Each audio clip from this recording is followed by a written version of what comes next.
It's Drive Time with your host, Tim.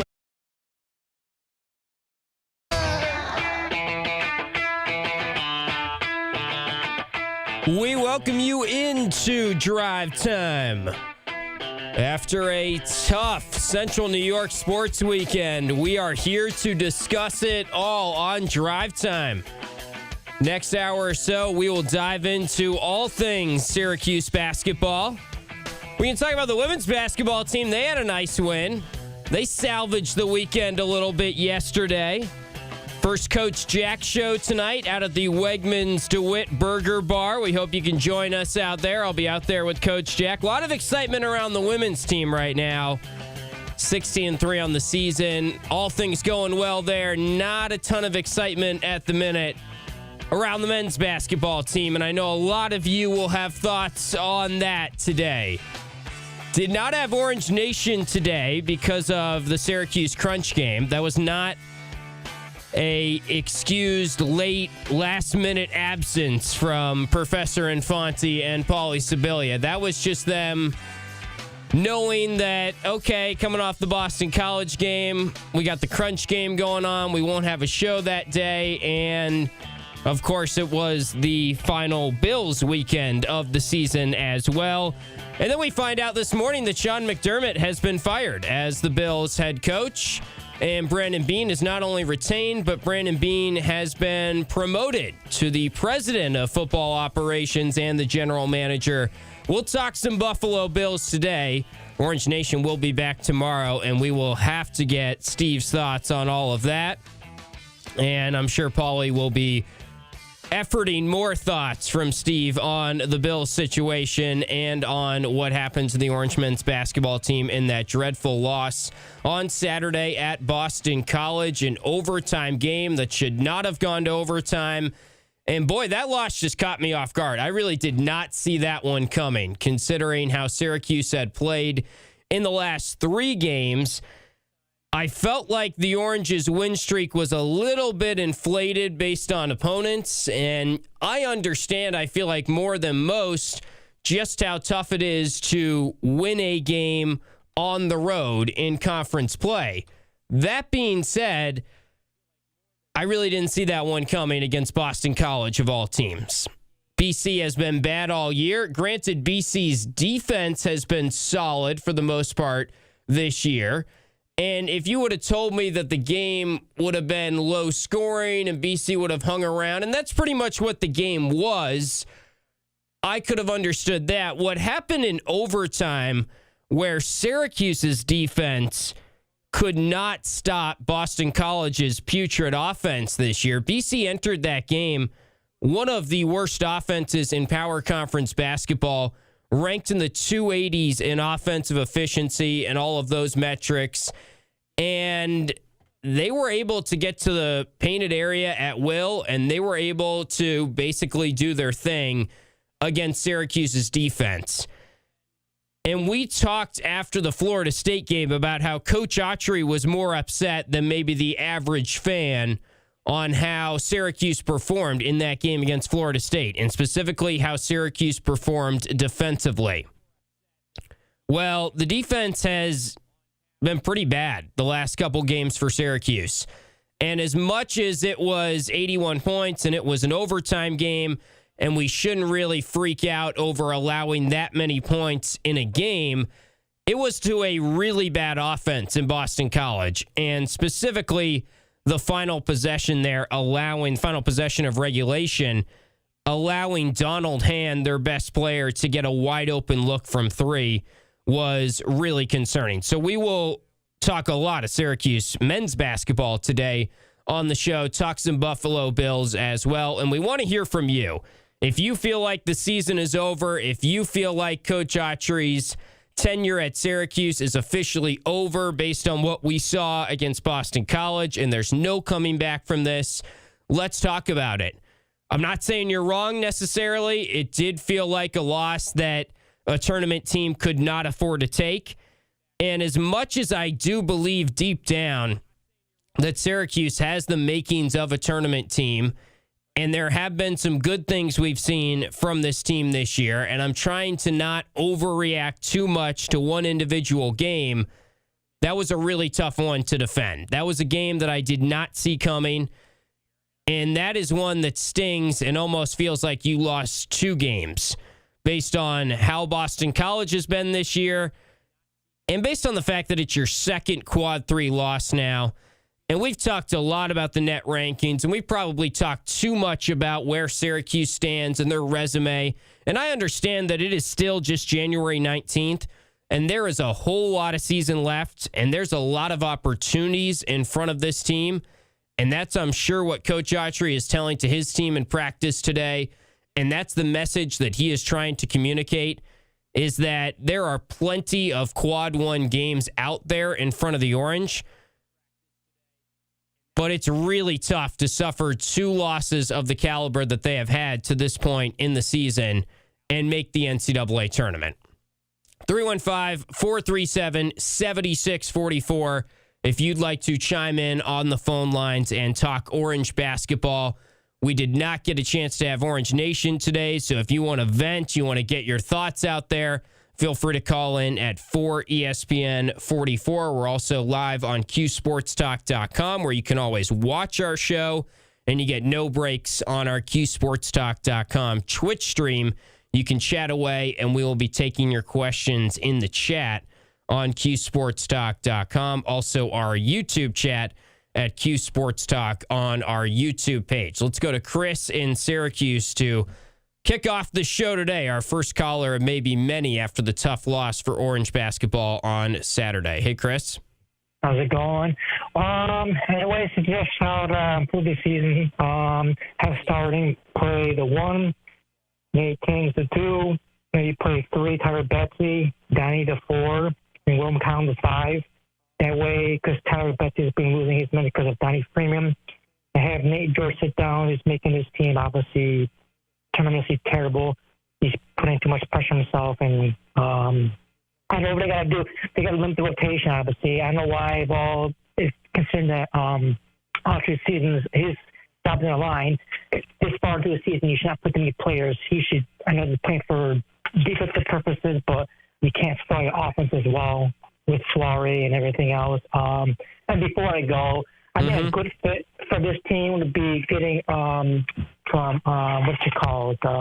Scott Drew from not Baylor, something like that. I would rather have Jay Wright, but obviously it won't happen. Something along the, I think it'd be a good fit for the SU. Somebody who's been going to tournament numerous times, won a national title. You're talking about the next coach, right? That's yeah. I was trying to ask you, Coach. No more SU, because if they're going to take Jerry McNamara, I am not going to watch this team ever again. They're a former SU player. I don't care what they did for this university. You want them going outside the family. Yes, just because you can play basketball doesn't mean you can't see coach. Look at Autry and Hopkins. Look, they're going to be fired very soon. All right, Chris. I appreciate you checking in. That's Chris in Syracuse. And look, we'll have plenty of time to discuss the next coach once it gets to that point, if it gets to that point. And I understand that a lot of you have already shifted your mind to that point, and you feel like, why even talk about the rest of this season? I still think it's worth talking about this season because it's still January 19th. And they have 2 big games coming up this week. And I understand that also, before the Boston College game, there were a lot of you that believed this was an NCAA tournament team. So how do they get back to that point? What are the solutions here is kind of part of the conversation today. How do they position themselves to get back on the bubble? It feels like maybe that's too daunting of a conversation to have, and it's not possible.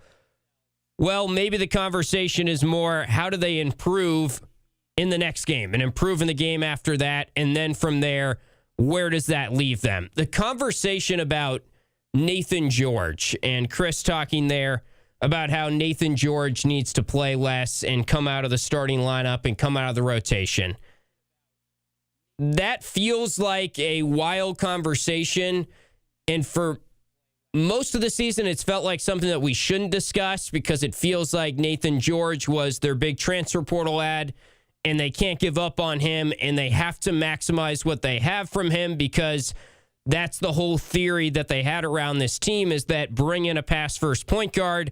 It's different from last year. JJ can be off the ball, and the best version of this team is the best version of Nathan George, and them getting Nathan George to play to the caliber that we know he can play. Well, it's not as wild of a conversation anymore because we've seen a pretty decent sample size, and Nathan George is still really struggling to protect the basketball. Here's what Coach Autry had to say earlier today about how he gets the message across to Nathan George that 7 turnovers in that game cannot happen. By the way, 7 turnovers can't happen from Donnie Freeman either. But Nathan George is averaging about 6 turnovers per game in his last 4 games. Here's Coach Autry from the ACC coaches call earlier today. Really, it's just, me being stern with him and saying, he has to be better. And I think he understands, he's mature enough to understand that we can't, no one can, not your point guard, you can't have that many turnovers. We were fortunate, a couple of games before that he had a high number of turnovers, but, he had some assists and we were able to, scrape out a couple of those games. But, you can't do that. He knows that. He's a veteran. He has to understand how important the basketball is. I think he has to take less risks, especially at the time of the games. Sometimes, you can take a risk early, but at certain points of the game, that's where the decision-making has to be solid, sound. I like it to baseball. Don't swing for a home run. You just take the single. First up, I think it's the first time this year we've kind of seen Coach Autry admit a little bit more that this is a major problem. Nathan George turning the basketball over. I feel like his instinct usually, and maybe this is me thinking more about his instinct with J.J. Starling in particular, but his instinct usually is to defend his players.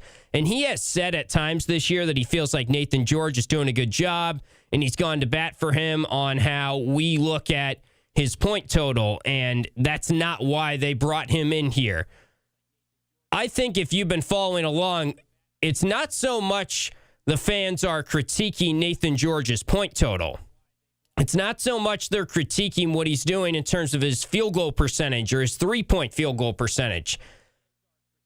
What the Syracuse fan base wants is less of the head-scratching mistakes from Nathan George. And it feels like Coach Autry realizes that, and he is doing all he can to impress that upon Nathan George. You're not going to win many games at the rate that he is turning over the basketball.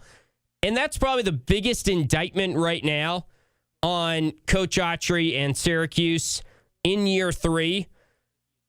The fact that Nathan George was considered a big ad in the portal, and his assist numbers have dropped a little bit from Georgia Tech. He's about 5.5 assists per game. And his turnover numbers have gone up. 3.4 turnovers per game on the season. And of late, in the last 4 games, 5.75 turnovers per game in the last 4 ACC games. He has had 6 games this year of 6 or more turnovers. Those numbers would have completely shocked us in the offseason or in the preseason if we would have presented those numbers about Nathan George. We were expecting a lot more from him as a distributor and just as an overall playmaker in his decision-making and the traits that you need to be good at to be a good floor general and point guard. He has not been that. There were some red flags in terms of his turnovers at Georgia Tech. It wasn't like he went from a really good player in terms of protecting the basketball to a terrible one.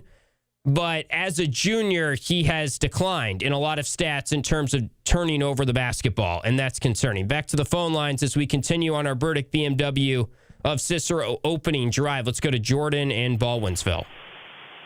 Hi. Do you think it's time that we fire Brett Autry, or do we wait until the end of the season where maybe we don't go to the NCAA tournament?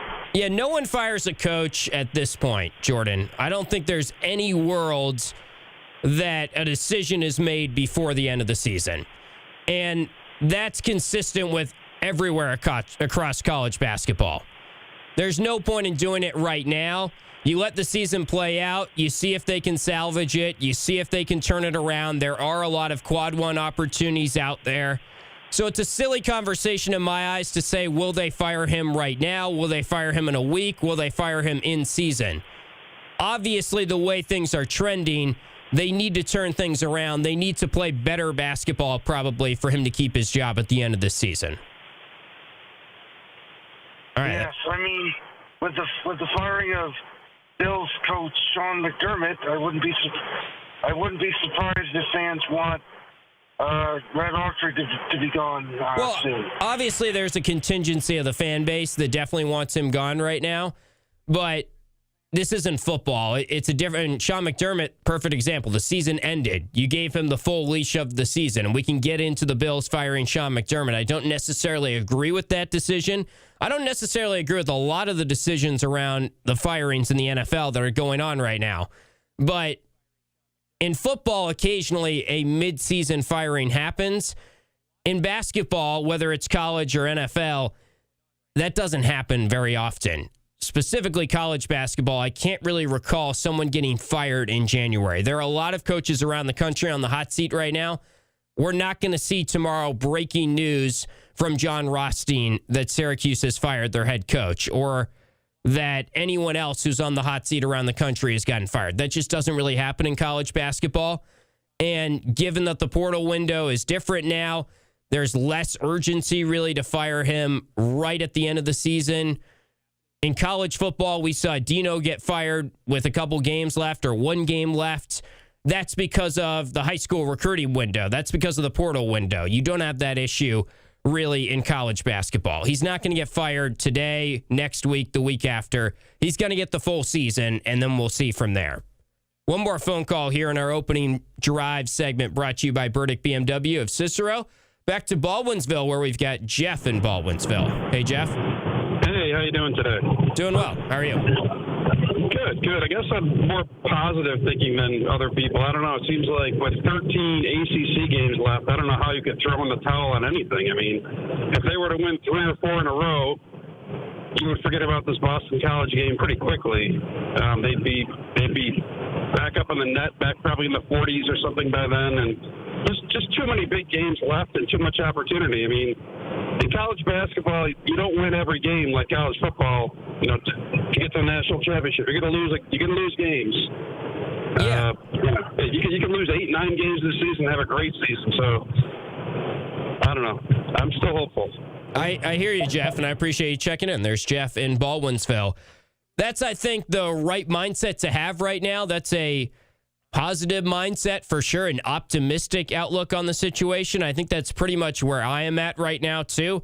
The season is not over. Like, mathematically, Syracuse was not eliminated from the NCAA tournament with that loss on Saturday.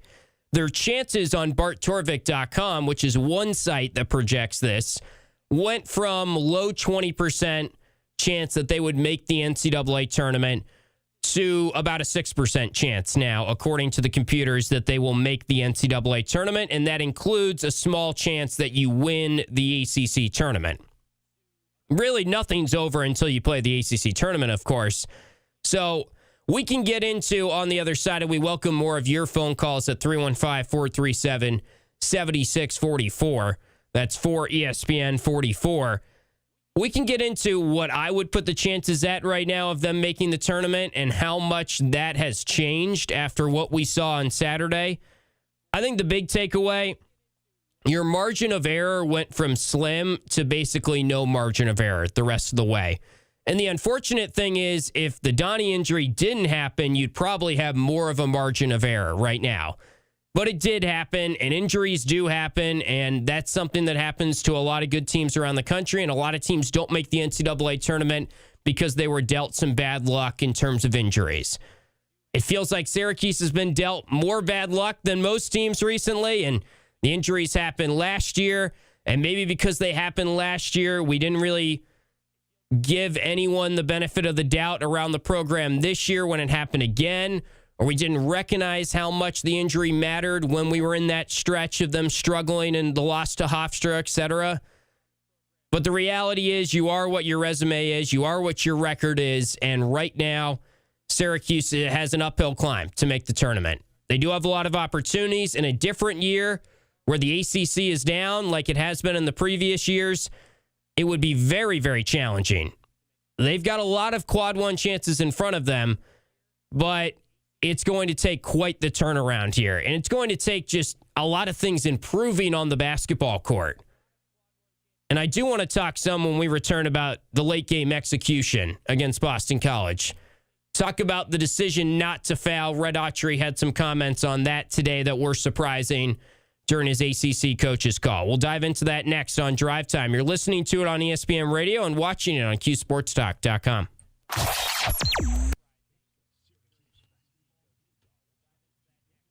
I think the log went in, like, right before. Yeah. Must have been Pauly. I don't know. But, yeah, like, because it wasn't at the front, because then when I put it in, you can see, like, your first break's nothing. So you may want to remove it and put it somewhere else. What, this? Yeah. I'd remove that. Yeah. And then I think it's all in now, but we should be good, yeah. yeah. Okay. I think he literally did it. Yeah, he texted me, like, what's up? So I don't think he did anything, but I don't know. Maybe Yeah. I don't know. But yeah. All right. Okay. Thanks, Paul. Yeah. Kyle? Yeah, he's great. Appreciate you, Kyle.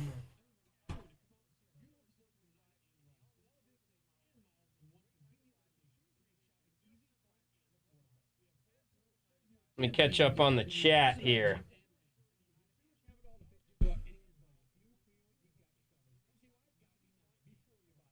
Oh, no. Oh, here's my chat room. It was down for a second.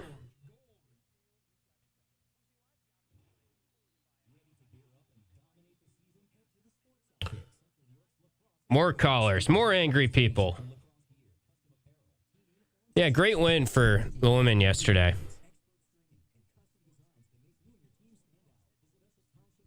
Yep.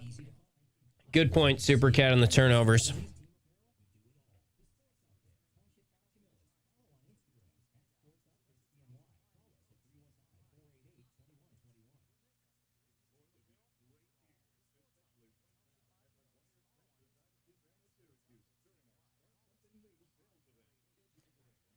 I mean, George did have better games before that, Sport Boy, but the turnover numbers are still, like we said, I mean, did they play well against Florida State? I don't know. I think they played a style of basketball that was pleasing to the fans. I think Red knew that wasn't good enough to beat other teams, better teams than Florida State, how they were playing. He was a pretty bad turnover machine at Georgia Tech, but you didn't think that his turnover numbers would go up. You didn't think they'd get worse at Syracuse. Usually, players' turnovers go down from sophomore to junior year. Junior to, as you get a year older, you get smarter with the basketball. Now, you can make the point that they had to incorporate him into a new offense, and that takes time. And remember that Andy Demetra from Georgia Tech told us that George always was a better player as the season progressed. Dolphins, yeah, I saw that. Yeah, thanks. Dolphins hired Jeff Hafley, in case anyone missed that. Kind of surprised by that a little bit, but I guess he sort of fits their vibe. I don't think the plays, we'll talk about that, Phil. I don't think they were the same play. The catch from Adams and the catch/interception from Cooks. Steve said he was not over it yesterday when I checked in, or when Pauly checked in more than anything.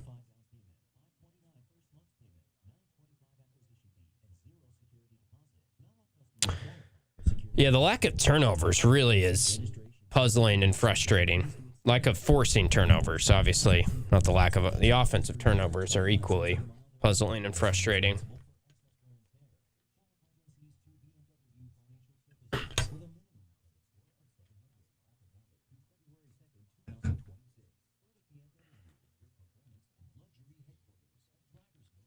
I agree with the substitution habits. Not great.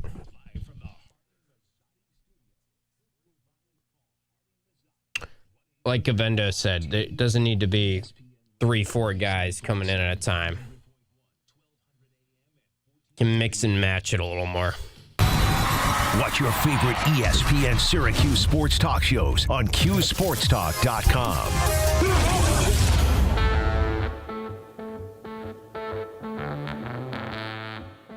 We're rolling along with Drive Time on a Monday afternoon. Fresh off a tough weekend in Central New York for sports fans. Bills in OT and Syracuse in OT on Saturday. The women's basketball team got that nice victory yesterday, which was good to see. Speaking of NFL, Sean McDermott fired this morning by the Bills. Jeff Hafley, the former Boston College coach and was the Packers defensive coordinator this past season, he was just hired by the Miami Dolphins. So that is breaking news. And the first of many, well, actually the second of many NFL coaching carousel moves, Kevin Stefanski going to the Falcons, also out there. Don't know if there's any others that I can think of off the top of my head, but we'll see who the Bills hire. That's fascinating. Let's go back to the phone lines, though. We're talking a lot of Orange basketball today, of course, and we always got to get some thoughts from our guy, Pat, in Syracuse. What's up, Pat? So it's safe to say that you're a little younger than Paulie and Steve, right? Yes, that is safe to say. It's kind of funny now. I don't know all the dynamics of your show versus theirs, but you know, you are considered a younger generation, and you're working on a holiday, and they're not. So what does that say about this narrative about the younger generation doesn't work hard? Well, in fairness to them, they really couldn't work today because of the Crunch Game was on our airwaves during the middle of the day. So but whoever wants to be fair, let's just right. I hear you. I mean, we can just bash Paulie and Steve and applaud me for my work ethic. I'm all for that. Yeah. So. Okay, good. Yeah. Okay. I didn't know if you were kind of like Paulie, who just has this natural reflex to disagree with what I said. Although this year it's been better. You know, I don't think it's going to continue to be better, but it's been better so far. So the way I look at this BC game. It's just exhausted the fan base to no end. I mean, can they replace this game? Yeah. Are they going to? No. They're most likely no. Yeah, I'm with you there. I mean, the reality is, how many players on Boston College could start for Syracuse? Like, if there was free agency, how many would Red take? Yeah, not many. I mean, Donald Hand, maybe. He hasn't been very efficient. I think they had obviously a good game for how BC has been playing, and they were maybe due to win an overtime game or come through in a big game, but no one wants to hear that. I think your point is well taken, Pat, that Syracuse is a much more talented roster. Obviously, there are games over the course of a season where you're the more talented team and you're going to lose and you're going to miss shots and the other team's going to make shots, and for whatever reason, it's not your night. The problem is Syracuse has had that happen to them way too much under Coach Autry, and this was a really tough one. It was inexcusable to lose to that team, given that they could not afford to lose to that team after they had already lost to Hofstra earlier in the season. I've just seen online different coaches, with different personalities, how they handle losses and the accountability. And it's just a stark difference from their accountability. And these coaches are not mightily successful. I mean, I've seen Nick Cronin and different guys and, different levels of success and different opinions that people have of them, but they just sound the part to me. They don't speak look, everybody liked Dino Babers when he was winning, and then everybody got sick of his slogans when he started losing and all his stupid comparisons and everything else.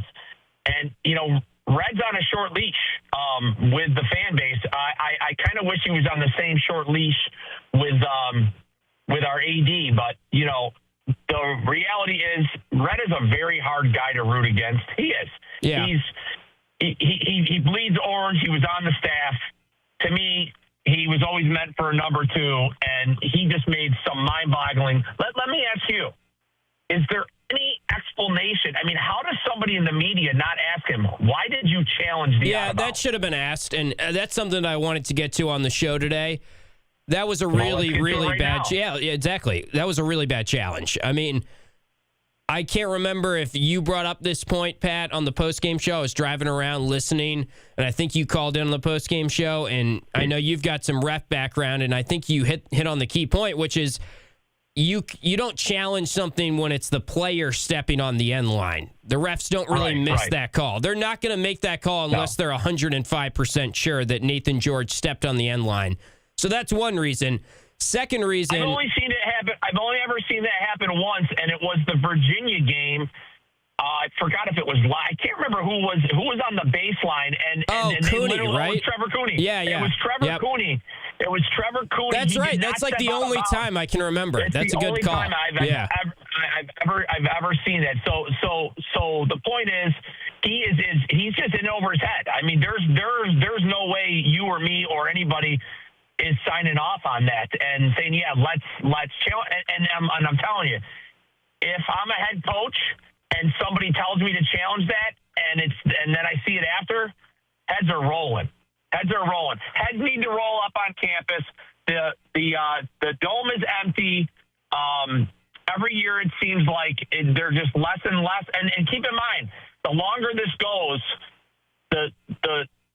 all those young, impressionable college kids and, junior high kids and, people just learning about basketball, they're not jumping on board. So it is hurting building the fan base. Absolutely is. I have friends who have kids of varying ages, and they are saying this. Like, they don't know what it's like when their teenagers never seen Syracuse good. That's the point. It's time for a change. This roster is – I like a lot of the players, and I know you do too. I'll just leave you with one more thing. I think a lineup that we should have seen in that game specifically, not every game, because everybody, thinks that, JJ's this or that. In that particular game, I would have liked to see JJ at the 1, Kings at the 2. Betsy has to be in the game at the 3 because we were having some trouble stretching the defense and scoring. Freeman and Kyle. Those 5 should see the court together. There's no reason Kings can't play the 2, and his substitutions were a terminable offense. Thanks, Tim. All right. There's Pat in Syracuse. Always hot and bothered after tough losses like what we saw on Saturday. The substitutions have been a big topic in our Q Sports Talk chat, and I think it's kind of a consensus take out there right now. And I usually don't agree with like the obvious take or the one, maybe I shouldn't say obvious, but the take that like everyone has.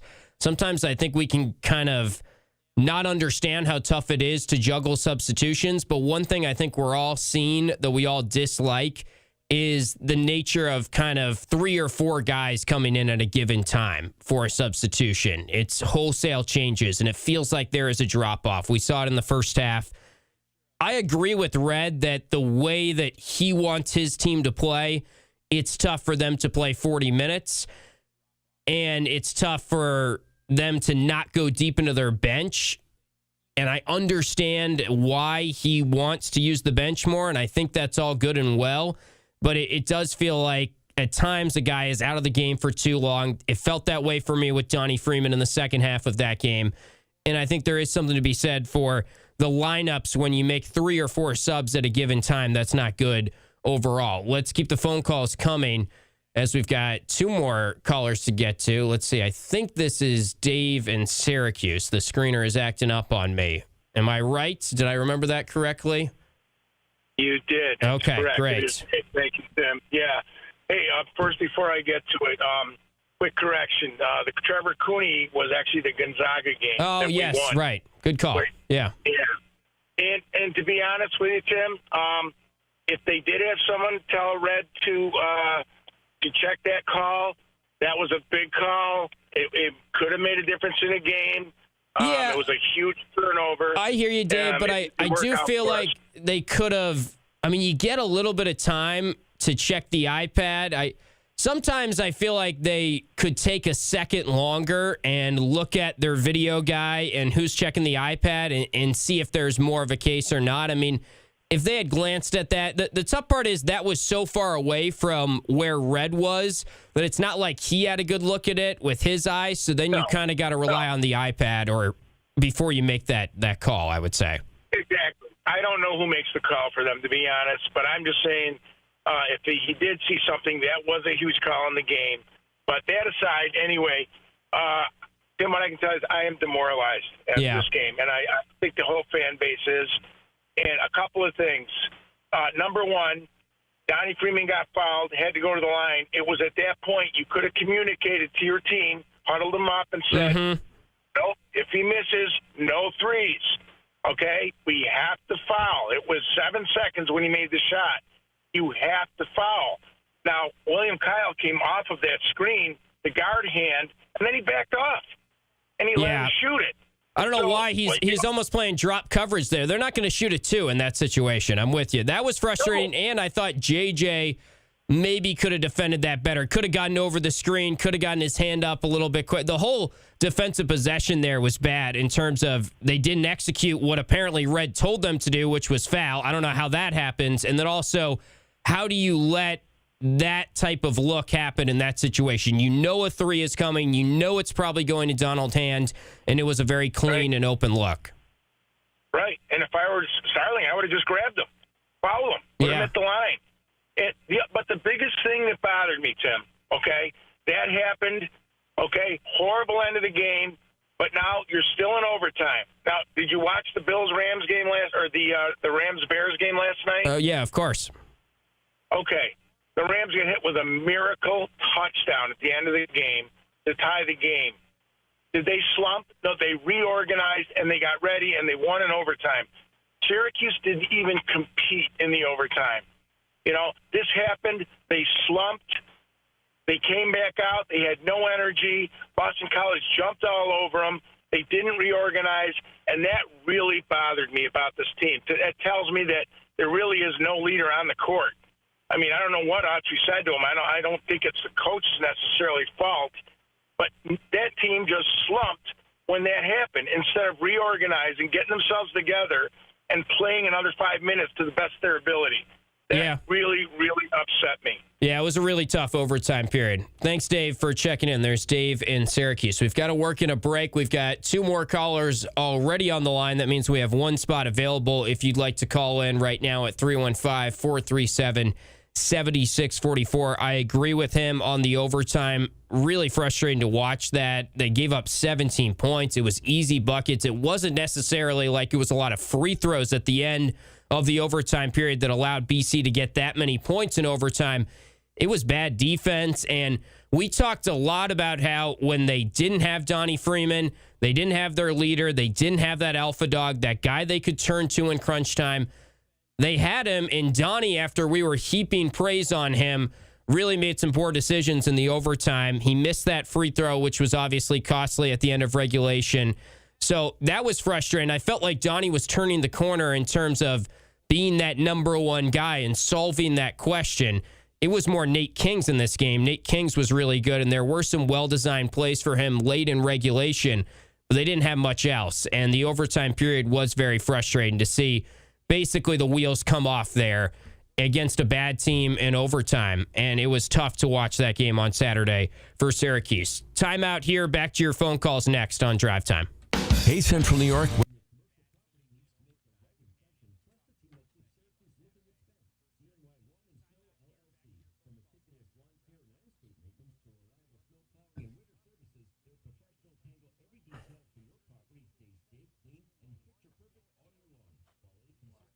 Yeah. Okay. All right. Good to know.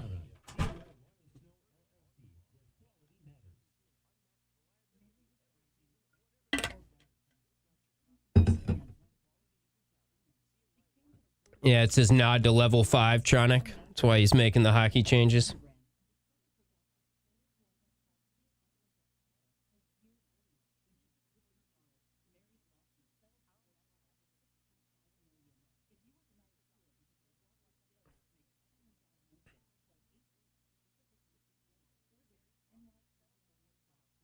Why did I think we were going to get to the Bills today? We're just talking to all the callers. It's like a post-game show in here.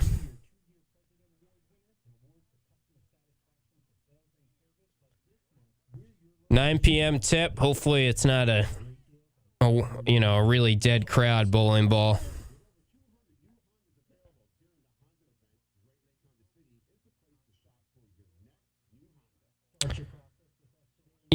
Supercat, on the last drive after the made 3, I thought the telecast did a bad job of they didn't cut away from Donald Hand, and then all of a sudden George was in the lane, and I didn't even really get a great look at that play. But I would chalk that up as another bad decision from George. He just has not made good decisions in crunch time. I didn't think it was a bad... maybe he was hit a little bit, but in that situation, I don't think you're going to get the call.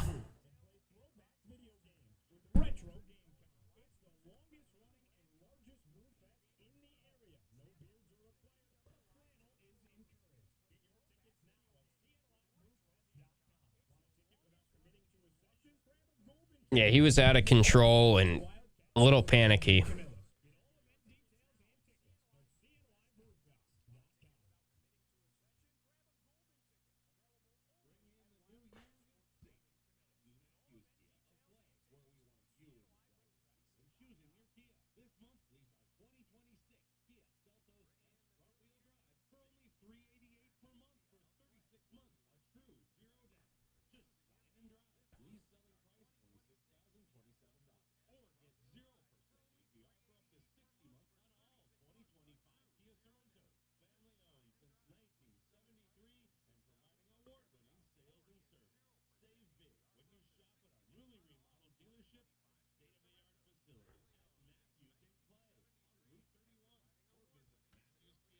I'd have to take another look at it, but I remember my reaction watching the game was not oh, that should have been a foul.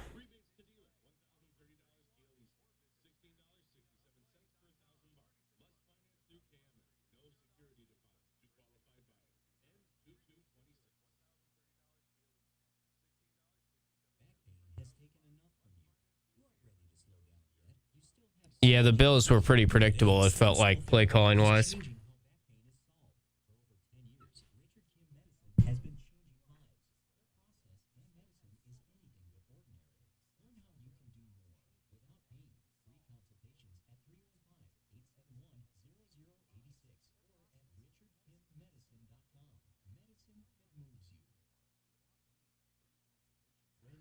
Yeah, I don't think they've got unbelievable assistants, but I don't know. It's hard for me to really comment too much on that. I feel like when I go to practice, the assistants are doing a good job, and could they be a little bit better in game? I think it's unfair. I saw that one tweet where they're all sitting down in overtime, and that's supposed to be an indictment on them. I don't know. They're upstanding and coaching a lot. As you promised me that I was more than all the miles combined. Rolling along on a Monday drive time and taking your phone calls and talking all things Syracuse basketball today. As expected, the phone lines have not quit since we got on the air at the top of the hour today. 315-437-7644. If you'd like to chime in, let's go right back to the phone lines. We've had a couple people that have been waiting patiently. I believe first up here is Dave in Connecticut. Dave, you got us? I got you, Tim. Thanks for taking my call. Yeah, of course. Can you imagine what Dan Hurley would do? I'm in Husky territory down here. Yep. Okay. Can you imagine Dan Hurley if his team had 18 turnovers the way that Syracuse had the other day? Well, obviously he'd be frustrated. Wasn't Red really frustrated too, though? Oh yeah, he looked real frustrated on the bench. Yeah.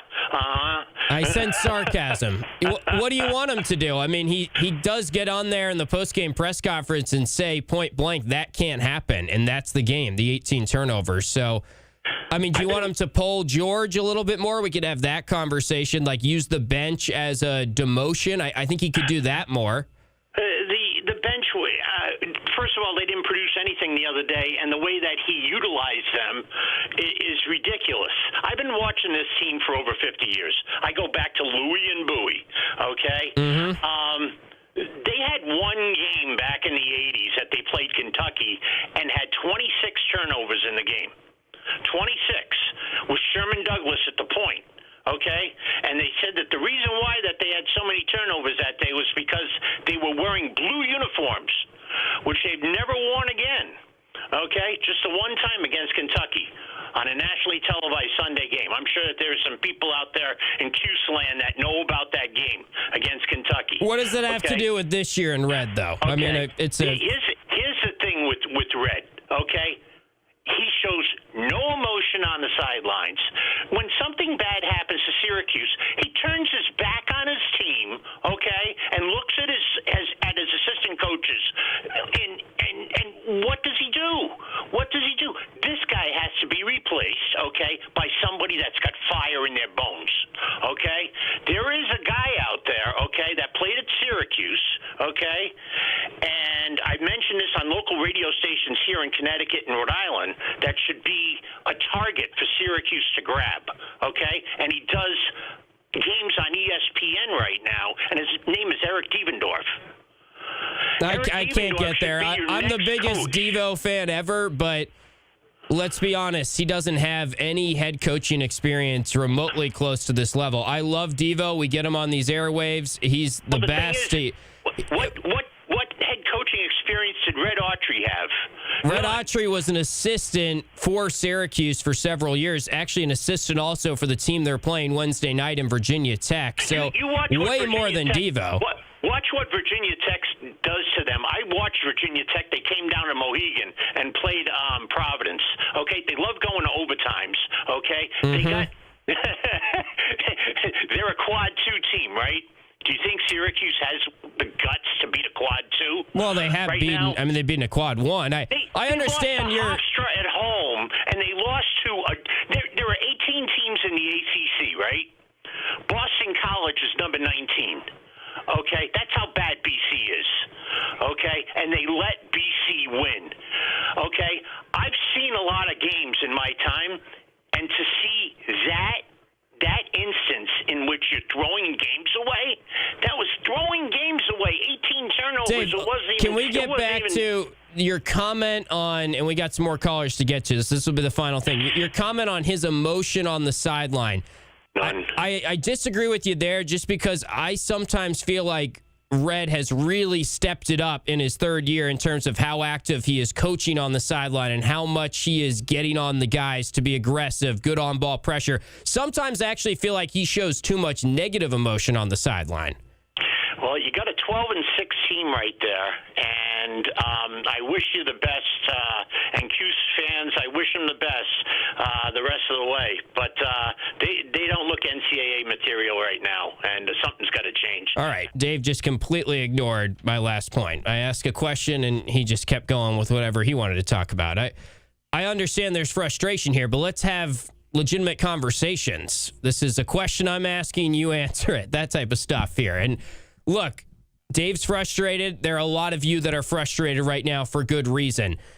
I also feel like we're projecting a little bit to critique the way that he is acting on the sideline as an issue. There are a lot of things we can critique about the way the game went on Saturday and Coach Autry and this coaching staff and what they're doing poorly and how they're not getting enough out of their guys. But I don't think necessarily he's lacking emotion on the bench. And I didn't follow all of that there, but let's keep with the phone calls here. I cannot remember who is next on the line. Would you introduce yourself? Our screener is taking on too many calls right now. The computers are acting up. Who we got on the phone lines right now? I think it's me. I'm Orange Bleeder in Rochester, Orange New York. Bleeder, that's right. Okay, we got a code name for you. What's on your mind? All right, man. So, look, I've been a Syracuse basketball fan. I used to go to the Manley Fieldhouse when Roy Danforth was coaching, okay? That's how far back I go. I want to be Red's biggest supporter. I really, really do. I don't want anyone in Central New York thinking they can coach this team better than Red, okay? Yeah. We're a bunch of armchair quarterbacks is what we are. However, a few points. giving up that 3 when you could have hacked them and put them at the line is inexcusable. And apparently, not to cut you off, Orange Bleeder, but apparently he said today, and I have the soundbite, we get to it at some point maybe this week, that he said they communicated to them to foul and they didn't execute that. That almost makes me more upset at the situation. How does that happen where he wanted them to foul and they didn't know that or they didn't execute that? Well, you can't have that room in D1 basketball in the ACC. You can't have that room. I don't care what the excuse is. That's the end result. Whoops.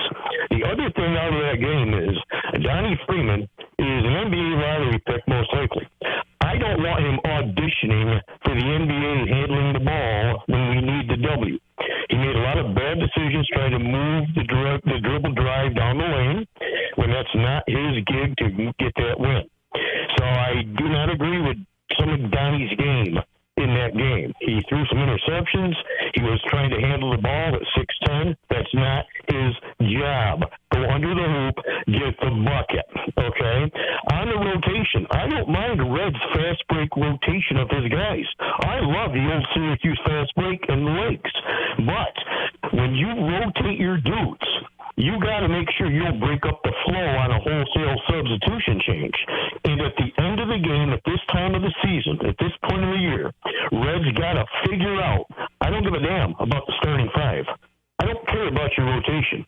Who are your finishing 5 in the final 4 minutes? Who are the dudes? Well, shouldn't that depend on the game, though? Situation? You should be feeling that out based on how the game is going, right? Because we agree they have some talented options on this team. Yeah, you got to figure out your finishing 5 at the 5-minute mark. Who are going to be your guys to do the business of getting the W? That's all I care about.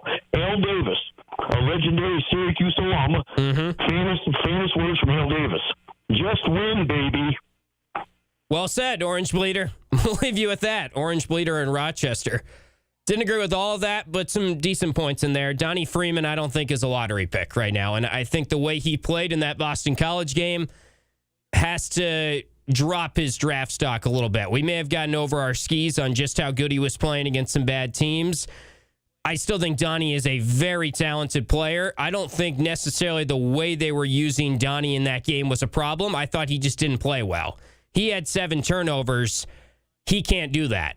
Nathan George had 7 turnovers. He can't do that. Some of that falls back on coaching, specifically with George when it keeps happening. That's really frustrating. Donnie, I don't know if it's the way that they used him was an issue in that game. Donnie just had an off game when they really couldn't afford for him to have an off game. We'll get to Matt in Liverpool on the other side for our final segment. You're listening to Drive Time. Check out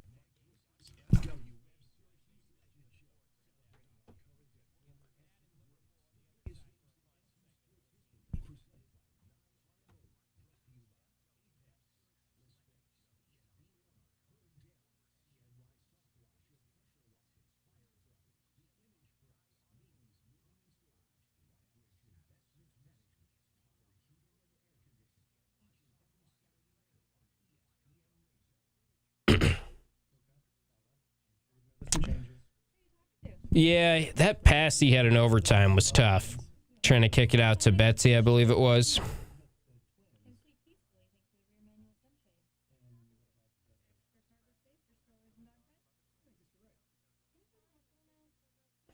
That caller did sound a little bit like Sam Elliott, Kyle.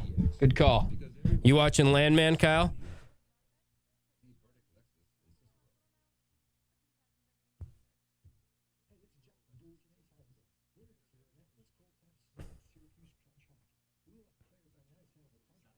Yeah. Are you watching Landman? Or I've been seeing TikTok. Yeah. Yeah.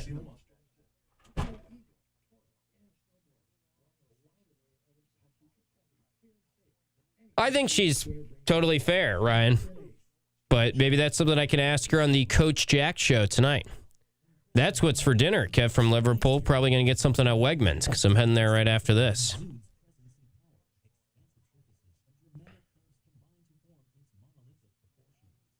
He had 14 rebounds? How did I not know that? Guess it was an overtime game.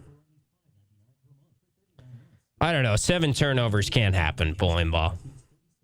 Especially some of the ones that they were. Yeah, don't spoil Landman. I haven't seen it yet. Wasn't this the finale?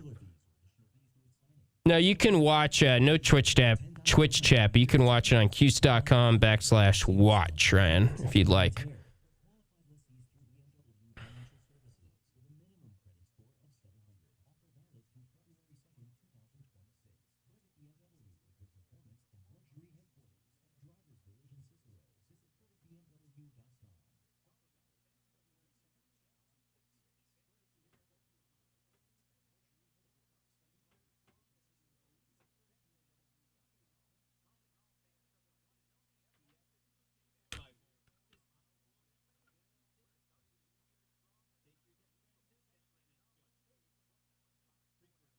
Yeah, fun show today, guys. Thanks for being active in the chat, and I know that has a lot to do with your frustration over the team, but appreciate all of you calling in, too. Some of you had to wait a while, but always fun in a way to just do a show of all callers, even though this is a frustrating topic.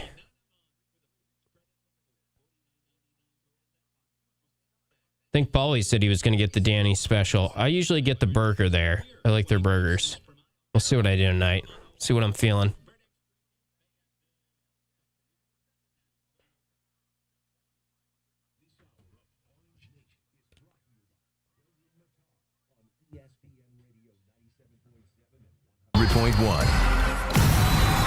Watch your favorite Indiana. ESPN Syracuse sports talk shows on QSportsTalk.com.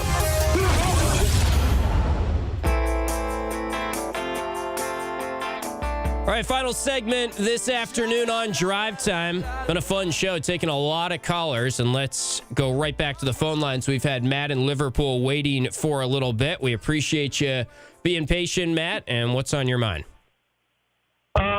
You're welcome, Tim. How are you doing tonight? I'm doing all right. It's a frustrating game we saw on Saturday, but it's good to just be talking to a lot of you about it today. I think that's making me feel a little bit better about the situation. Yes, so Syracuse men's basketball is a very talented team, and I just have one word, confused. They're talented. I respect Coach Autry, and I don't want to point the blame anywhere, but my confusion is, how do they lose to Hofstra and Boston College when they're a very talented team? Yeah, I mean, I hear you. I think the Hofstra loss was partially because they didn't have their best player. I think that a lot of teams that are talented and good teams suffer bad losses throughout the season. That happens in college basketball. And it's something that when you go through tournament teams, when you go through top 10 seeds, top 8 seeds, they all have one or two bad losses for the most part.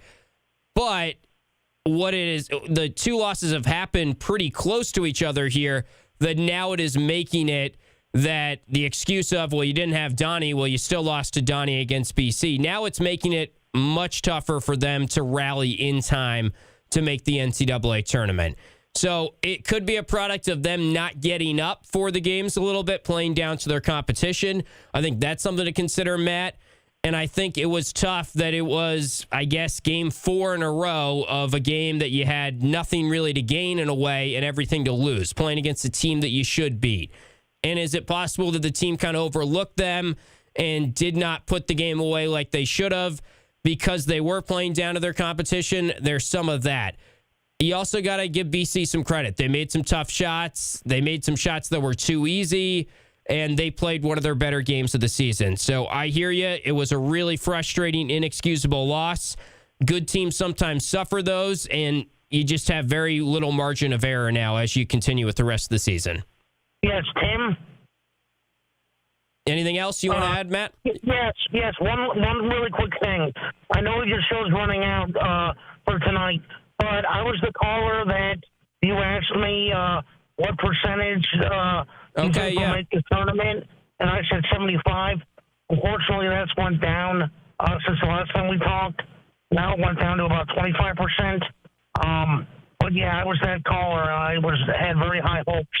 Yeah, sadly, the percentage went down. Good thought to end on. I said I would talk about that earlier on in the show, then we got more callers. Thanks for checking in, Matt. I would say right now it's about 10 to 15% chance they make the tournament. The Bart Torvik percentage is 6%. I'm a little bit more favorable than that. I do feel like this team has the talent. I've seen them put it together with Donnie, and I think they're probably closer to a tournament team than the average fan thinks right now. It's not an incredibly daunting task in front of them, but it is pretty daunting, and they're just going to have to play a lot better than what they did on Saturday. We'll leave you with that. All of you should listen to the Coach Jack Show starting in exactly 1 hour on these airwaves, and you can watch the show, too, on Cuse.com/watch. And we will have a live feed of that show. It is at the Wegmans Burger Bar in DeWitt, the DeWitt Wegmans Burger Bar. I'll be heading right there right after we wrap up, and I encourage all of you to come out and join us. We'll talk about the positives going on around Syracuse basketball right now, and that's with the women's basketball team. So come on out and join us Monday nights the rest of the season.